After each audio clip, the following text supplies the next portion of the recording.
გეოპოლიტიკური თვალსაზრისით საქართველო იმავე სიტუაციაშია, როგორშიც უკრაინა, როგორშიც მოლდოვა, მუდმივ ომებში, დაძაბულობასა და დემონსტრაციებში.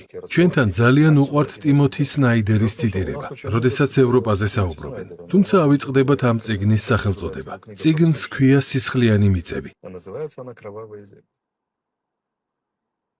ახლა ისეთ რამეებს ვიტყვი, რომლებიც ვირუსულად გავრცელდება TikTok-ზე. თუმცა მე უკვე მივეჩვია, რომ ჩემს ნათქვამს ხალხი არასწორად იგებს. როდესაც ჩვენ რუსეთის იმპერიის შემადგენლობაში ვიყავით, ან თუნდაც ავსტრია-უნგრეთის იმპერიის შემადგენლობაში, მხოლოდ მაშინ გქონდა მშვიდობა, რადგან იმპერიები განაპირობებდნენ ამას.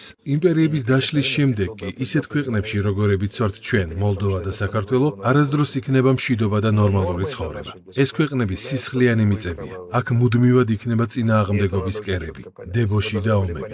ეს ყველაფერი ჩვენთვის 1991 წლიდან დაიწყო. ორ რამეს უნდა გავუსწოროთ თვალი. პირველ რიგში უნდა მოვიშოროთ ილუზია, რომ ჩვენ ნორმალური, მშვიდი ცხოვრება გვექნება. მეორე რიგში კი ამ ქვეყნების ძალაუფლების ვერტიკალში მყოფმა ადამიანებმა უნდა გაიაზრონ, რომ საჭიროა გარშემო მყოფი დიდი სახელმწიფოების ინტერესების დაბალანსება. ამ სიტუაციიდან თავის დაღწევის ყველაზე დიდი შანსი ყოფილი საბჭოთა კავშირის ქვეყნებიდან უკრაინას ჰქონდა. ჩვენ ყველაზე დიდი ქვეყანა ვართ ევროპაში რუსეთის შემდეგ. თუმცა ჩვენს კი ვერ შევძელით ეს. პატარა საქართველოს რა შეუძლია. ასე რომ ქართველებისთვის კარგი ახალი ამბები არ მაქვს. ისევე როგორც უკრაინელებისთვის.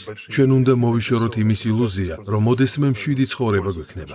ხელისუფლებებმა კი უნდა წამოიწყონ საკუთარი სახელმწიფოს მშენებლობის პროექტი, რომელიც დააბალანსებს როგორც დასავლეთის, ისე აღმოსავლეთის ინტერესებს.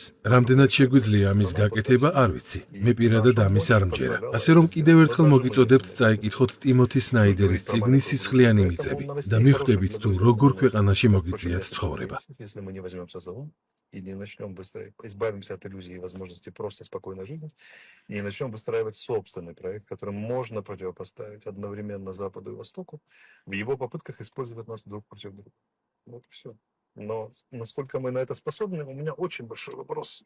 Я в это не верю, прямо скажу откровенно. Поэтому читайте Тимоти Снайдера еще раз и помните, в каком месте вы оказались. Это место называется исторически кровавый язык. გამოიწერე და გაიგე ამბები ლიბერალური ცენზურის გარეშე.